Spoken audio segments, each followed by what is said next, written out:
Hey, Jared Kennedy with Lime Realty here. I wanted to hop on, make a quick video for you. Today, I'm coming with a home buying tip, and I wanted to deliver this.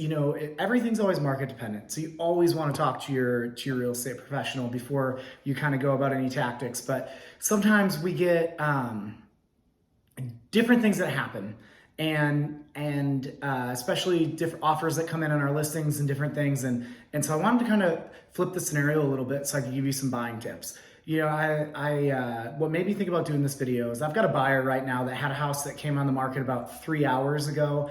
It already has almost 2,000 saves on Zillow. Like, it is a hot property. And then this buyer wants this property bad. And the first question is, do you think they'll ease up on the price? The answer is no.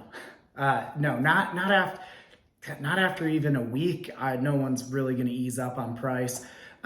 So that said, as a buying tip, one of the things that I wanted to share is if you're shopping at the top of your budget, and I mean the top of your budget, you talk to the lender and they're like, yeah, we've got you pre-approved for 250, 255 absolute max, but we might need to change this credit card or whatever. And you see a house that's at 255, that's not for you. and what I mean by that is if it's newer on the market. So if you are wanting to shop at that very top of your budget like that, my best advice is you want to start your search with properties that have been on the market at least 80 days.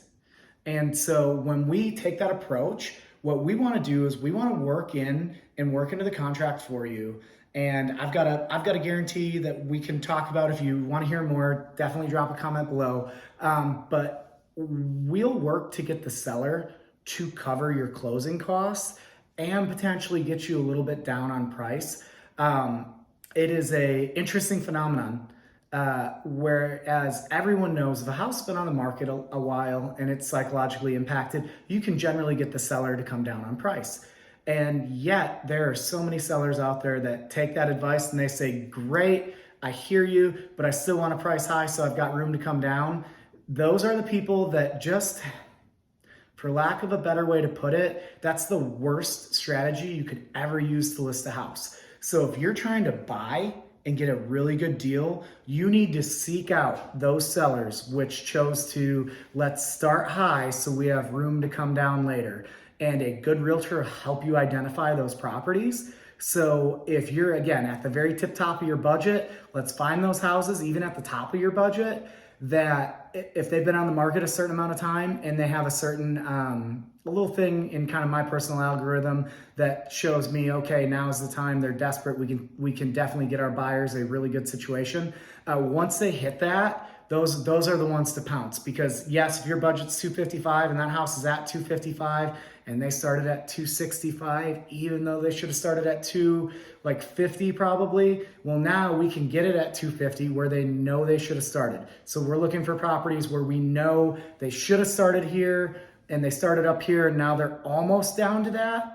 We don't want to wait till they're down to where they should have started, because then they might actually get a little bit of other action. We want them when they're just above where they should have started, market roughly 80 days, and have already had at least one price drop. Then we want to go in with an offer where they should have started, and then we're also going to ask them to cover $10,000 of your closing costs. That is the best buying situation for you possible. I hope this buyer tip helps. If you have any other questions or additional information that you want kind of on this or what to look for, feel free to reach out. Again, my name is Jared Kennedy. I'm with Lime Realty. I'd love to help you. My cell phone number is 704-609-1395. Otherwise, I hope this advice helps, and good luck on your home buying journey.